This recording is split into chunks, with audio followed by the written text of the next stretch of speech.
परिचय। हे रिया, तुम क्या कर रही हो? मैं वाक्य बना रही हूँ। ठीक है। क्या तुम्हें पता है कि गणित में वाक्यों को कथन भी कहा जाता है? नहीं, लेकिन हम उन्हें कथन कैसे कह सकते हैं? क्या तुम इसके बारे में और अधिक जानना चाहोगी? हाँ पिताजी। इस पाठ में आप गणित में विवेचन को जानेंगे।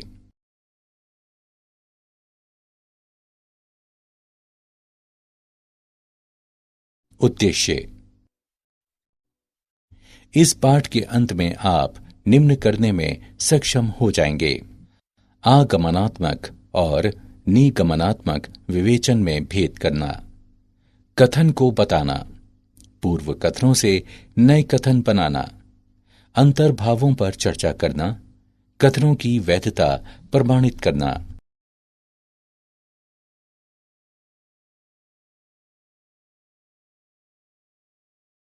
कथन। साक्ष्य से निष्कर्षों पर पहुंचने की प्रक्रिया विवेचन है। गणित में विवेचन के दो प्रकार होते हैं: एक आगमनात्मक और दो निगमनात्मक। विशिष्ट तथ्यों से सामान्य सिद्धांतों तक विवेचन ही आगमनात्मक विवेचन है। उदाहरण: उसके बाल लाल हैं, इसलिए उसकी प्रकृति क्रोधी स्वभाव वाली है। निगमनात्मक विवेचन वह विवेचन होता है जिसमें आगत प्रस्ताव की सत्यता तार्किक रूप से निर्गत प्रस्ताव की सत्यता की प्रतिभू होती है। दिया जाता है कि विवेचन में कोई गलती नहीं हुई है। एक तर्कसंगत उदाहरण दें जो विश्वास से उद्धत हो। यदि कमरे में अंधेरा है तो या तो लाइट बंद है या फिर बल्ब का फ्यूज उड़ गया है। कमरे में अंधेरा है, लाइट का स्विच बंद नहीं है। निष्कर्ष: बल्ब का फ्यूज उड़ गया है।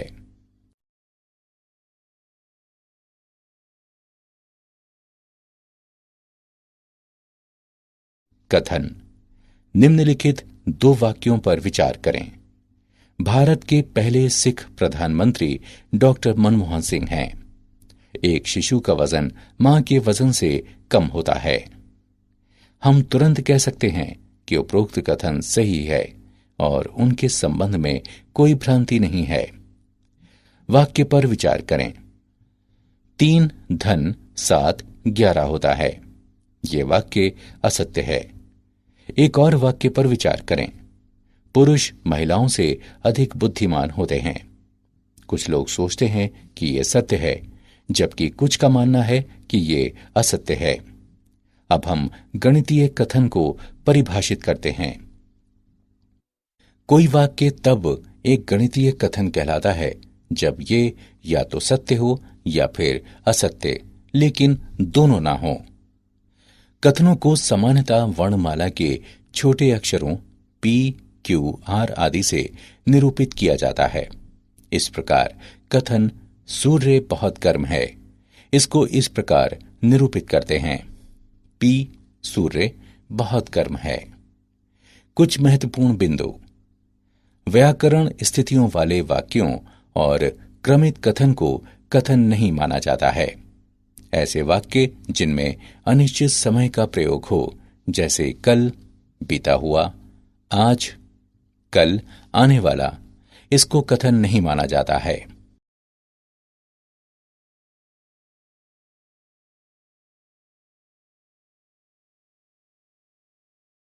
उदाहरण।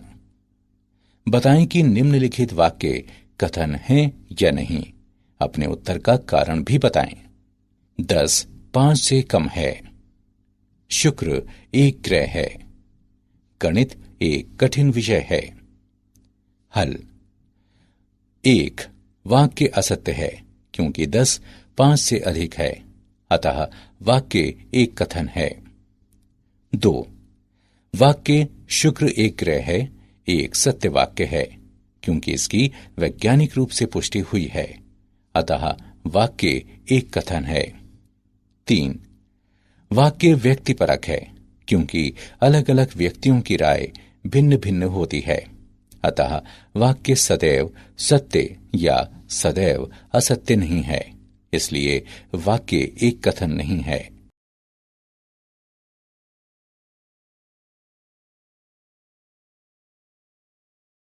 पूर्व ज्ञात कथनों से नए कथन बनाना।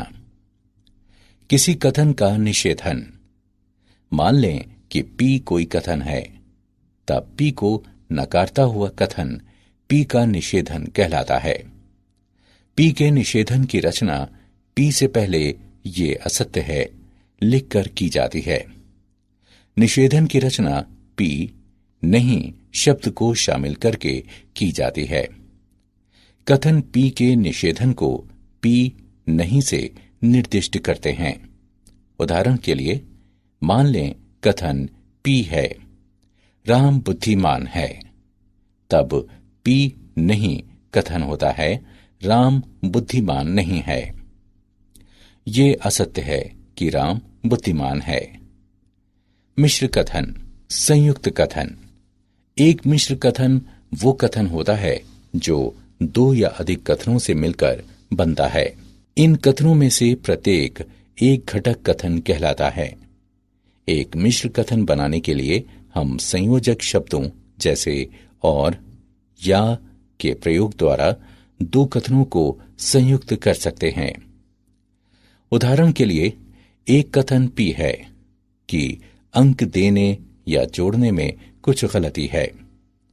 उपरोक्त कथन हमें बताता है कि परीक्षक द्वारा अंक देने में कुछ गलती है या जोड़ने में कुछ गलती है। शब्द या से जोड़ दिए गए कथन को निम्नलिखित दो कथनों में अलग अलग किया जा सकता है। एक कथन क्यों है कि अंक देने में कुछ गलती है। एक कथन आर है कि जोड़ने में कुछ गलती है। निम्नलिखित दो कथनों पर विचार करें। एक कथन पी है कि 8 एक सम संख्या है। एक कथन क्यू है कि 8 एक प्राकृत संख्या है। एक नया मिश्र कथन प्राप्त करने के लिए इन दो कथनों को संयोजक और से संयुक्त किया जा सकता है। एक कथन आर है कि 8 एक सम संख्या और एक प्राकृत संख्या है।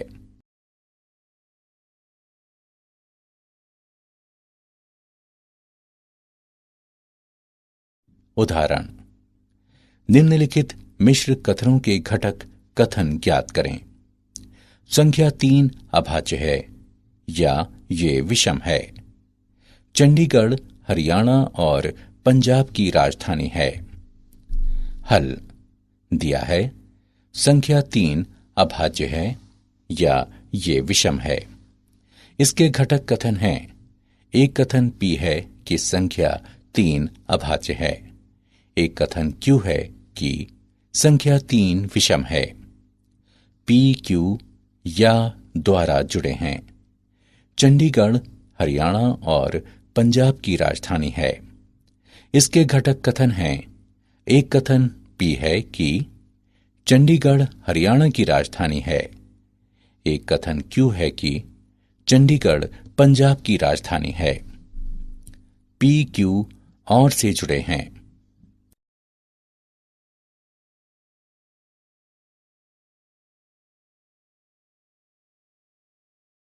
विशेष शब्द या वाक्यांश।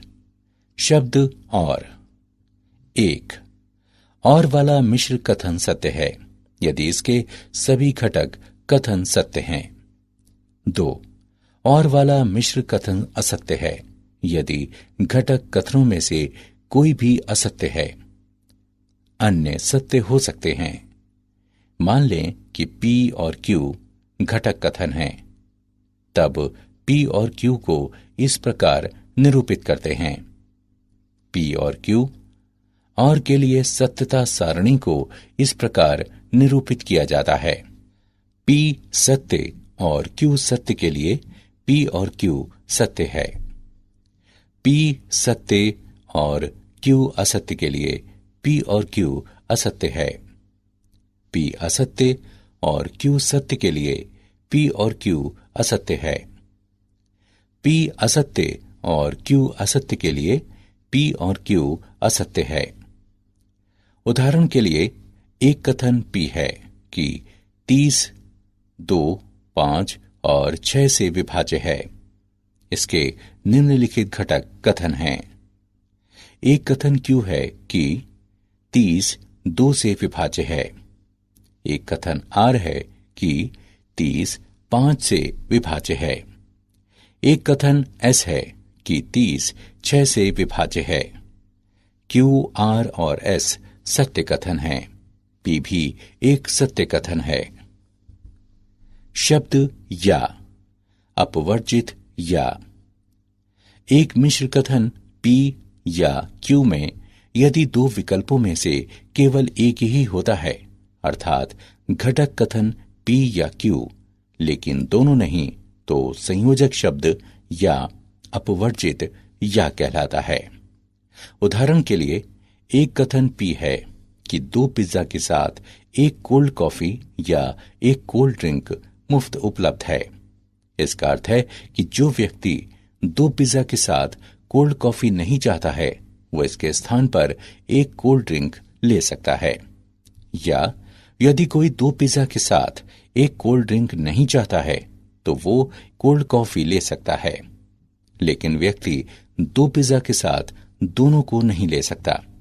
ये शब्द या का अपवर्जित प्रयोग कहलाता है। अंतर्विष्ट या। एक मिश्र कथन P या Q में यदि 2 विकल्पों में से कम कोई एक होता है, अर्थात घटक कथन P या Q या दोनों होते हैं, तो संयोजक शब्द या अंतर्विष्ट या कहलाता है। उदाहरण के लिए एक कथन Q है कि एक छात्र जिसने इंटर में व्यावसायिक अध्ययन या गणित विषय लिया हो, बीकॉम पाठ्यक्रम के लिए आवेदन कर सकता है। कथन Q इंगित करता है कि जिन छात्रों ने इंटर में व्यावसायिक अध्ययन और गणित दोनों विषय लिए हैं, वे बीकॉम पाठ्यक्रम के लिए आवेदन कर सकते हैं। जिस छात्र ने इन विषयों में से केवल एक ही विषय लिया है, वे भी बीकॉम के लिए आवेदन कर सकते हैं। ये शब्द या का अंतर्विष्ट प्रयोग कहलाता है। या वाले मिश्र कथनों के लिए नियम। 1. या वाला कोई मिश्र कथन सत्य होता है जब एक घटक कथन सत्य हो या दोनों घटक कथन सत्य हों। 2. या वाला कोई मिश्र कथन असत्य होता है जब दोनों घटक कथन असत्य हों। मान लें कि P और Q घटक कथन हैं, तो P या Q को इस प्रकार निरूपित किया जाता है। P या Q के लिए सत्यता सारणी को इस प्रकार निरूपित करते हैं। P सत्य और Q सत्य के लिए P या Q सत्य है। P सत्य और Q असत्य के लिए P या Q सत्य है। P असत्य और Q सत्य के लिए P या Q सत्य है।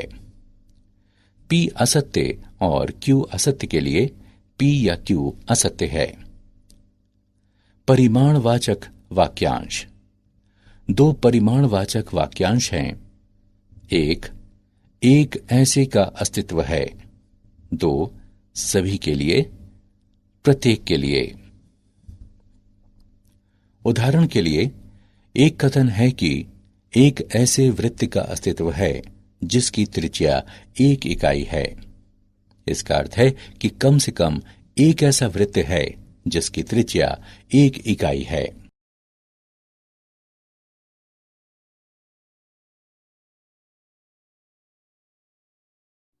उदाहरण।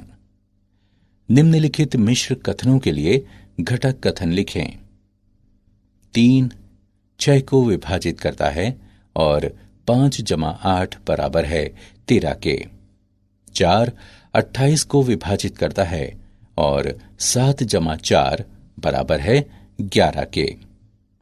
हल। दिया गया मिश्र कथन है 3 6 को विभाजित करता है और 5 जमा 8 बराबर है 13 के। घटक कथन है P 3 6 को विभाजित करता है, Q 5 जमा 8 बराबर 13। P सत्य है और Q भी सत्य है, अतः P और Q सत्य है।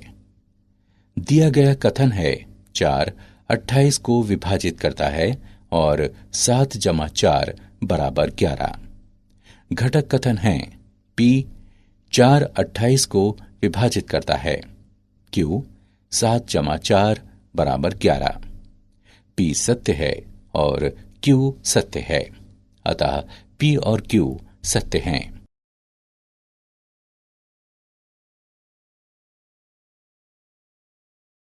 उदाहरण: निम्नलिखित कथनों में से प्रत्येक में अंतर्विष्टि या अपवर्जित या शब्दों के प्रयोग का पता लगाएं। अपने उत्तर को कारण सहित बताएं। 1. दुकान बंद होती है जब परिवार में कोई कार्यक्रम होता है या कोई बंद करने का दिन हो। 2. छात्र तीसरी भाषा के रूप में संस्कृत या उर्दू ले सकते हैं। हल: 1. यहां शब्द या का प्रयोग अंतर्विष्ट है, क्योंकि दुकान बंद करने के दिन को बंद रहने के साथ साथ उस दिन में भी बंद होती है जब परिवार में कोई कार्यक्रम होता है। 2. यहां शब्द या का प्रयोग अपवर्जित है, क्योंकि एक छात्र तीसरी भाषा के रूप में संस्कृत या उर्दू में से कोई एक ही ले सकता है, लेकिन दोनों नहीं ले सकता।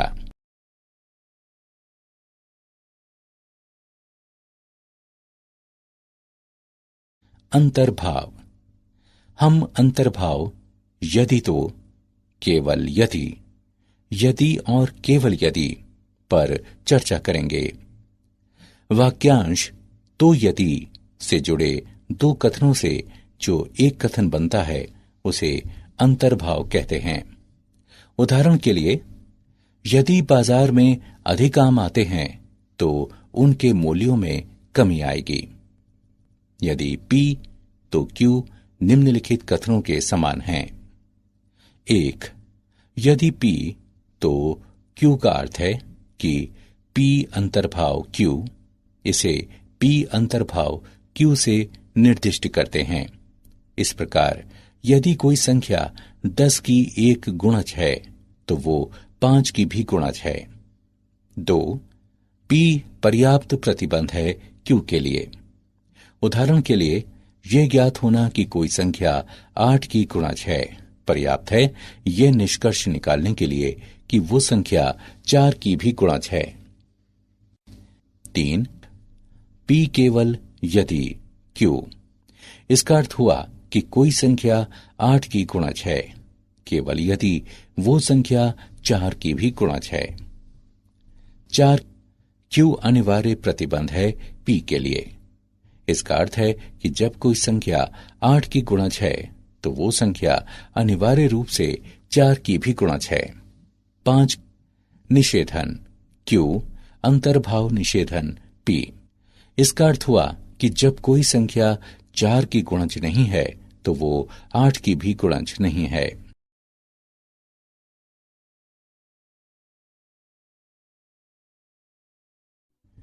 प्रतिधनात्मक और विलोम: दिए गए कथनों से बने ऐसे नए कथन जिनमें वाक्यांश यदि तो का प्रयोग हो प्रतिधनात्मक और विलोम कहलाते हैं।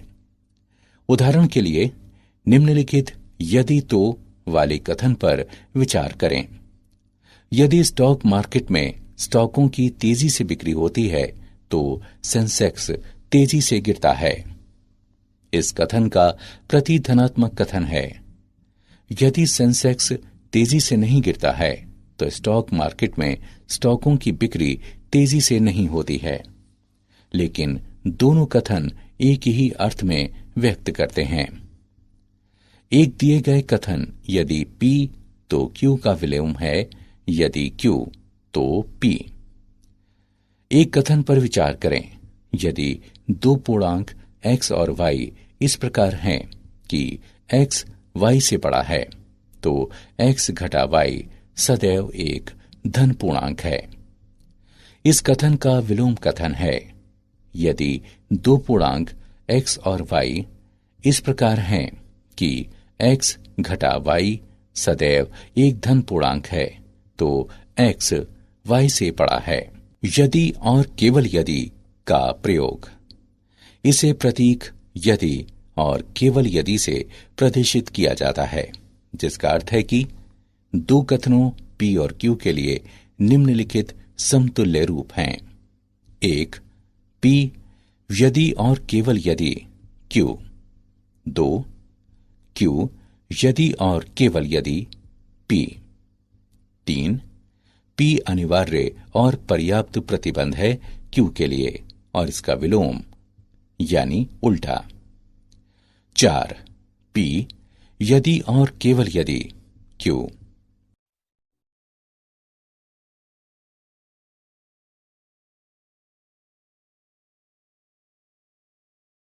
उदाहरण, दिए गए कथन के लिए प्रति धनात्मक कथन लिखें।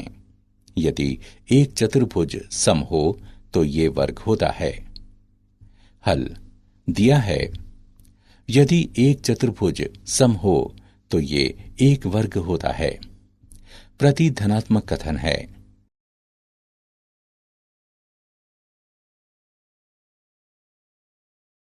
उदाहरण, दिए गए कथन के लिए विलोम कथन लिखें। यदि कोई संख्या 24 से विभाज्य है तो ये 12 विभाज्य होती है। हल दिया है, यदि कोई संख्या 24 से विभाज्य है तो ये 12 से विभाज्य होती है। विलोम कथन, यदि कोई संख्या 12 से विभाज्य है तो ये 24 से विभाज्य होती है।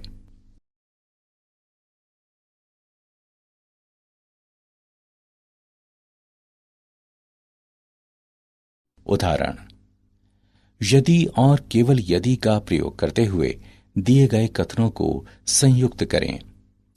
एक कथन P है कि किसी चतुर्भुज की सम्मुख भुजाओं का एक युग्म समांतर और बराबर हो तो ये एक समांतर चतुर्भुज होता है। एक कथन Q है कि यदि कोई चतुर्भुज एक समांतर चतुर्भुज हो तो इसकी सम्मुख भुजाओं का एक युग्म समांतर और बराबर होता है। हल दिया है, एक कथन P है कि किसी चतुर्भुज की सम्मुख भुजाओं का एक युग्म समांतर और बराबर हो तो ये एक समांतर चतुर्भुज होता है। एक कथन Q है कि यदि कोई चतुर्भुज एक समांतर चतुर्भुज हो तो इसकी सम्मुख भुजाओं का एक युग्म समांतर और बराबर होता है। आइए यदि और केवल यदि का प्रयोग करते हुए इन कथनों को संयुक्त करें। हमें प्राप्त होता है, एक चतुर्भुज एक समांतर चतुर्भुज होता है यदि और केवल यदि इसकी सम्मुख भुजाओं का एक युग्म समांतर और बराबर हो।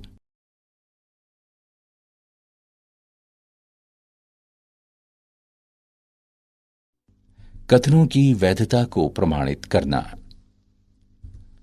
नियम 1, और से प्रयुक्त कथन।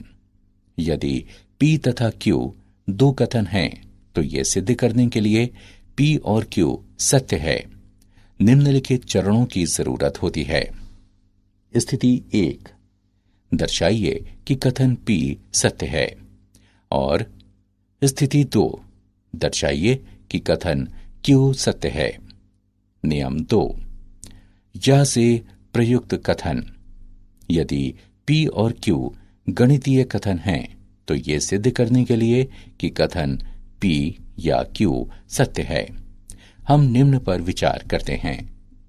स्थिति 1, ये मानते हुए कि P असत्य है, Q को अनिवार्यता सत्य प्रमाणित करें। स्थिति 2, ये मानते हुए कि Q असत्य है, P को अनिवार्यता सत्य प्रमाणित करें। नियम 3, यदि तो से प्रयुक्त कथन। यदि P तो क्यू को सिद्ध करने के लिए दिखाएं कि निम्नलिखित में से कोई एक सत्य है।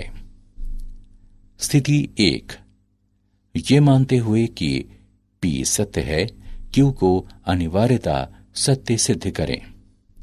स्थिति 2, ये मानते हुए कि Q असत्य है, P को अनिवार्यता असत्य सिद्ध करें।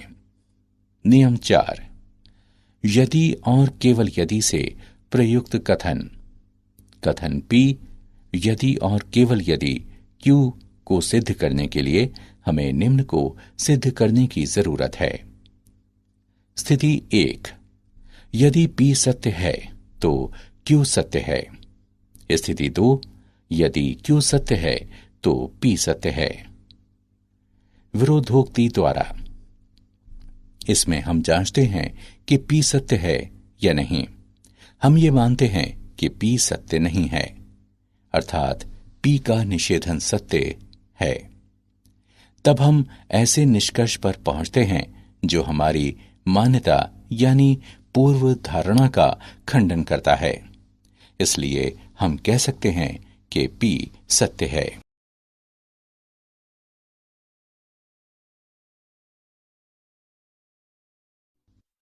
क्या आप जानते हैं, अरस्तु ने निगमनात्मक विवेचन में महान योगदान दिया। जर्मन गणितज्ञ G.W. लिबनिज ने निगमनात्मक विवेचन में प्रतीकों के प्रयोग की अवधारणा का विकास किया।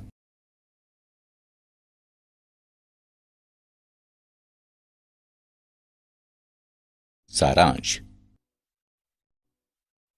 आइए हमने जो कुछ सीखा है उसे संक्षेप में दोहराएं। गणित में आगमनात्मक और निगमनात्मक विवेचन के दो प्रकार हैं। मान लें कि P कोई कथन है, तब P को नकारता हुआ कथन P का निषेधन कहलाता है। एक मिश्र कथन बनाने के लिए हम संयोजक शब्दों जैसे और या के प्रयोग द्वारा दो कथनों को संयुक्त कर सकते हैं।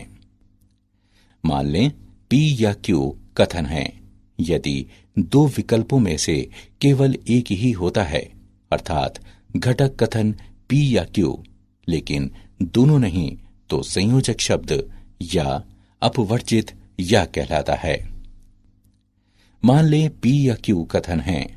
यदि दो विकल्पों में से कम कोई एक होता है, अर्थात घटक कथन P या Q या दोनों होते हैं, तो संयोजक शब्द या अंतर्विष्ट या कहलाता है।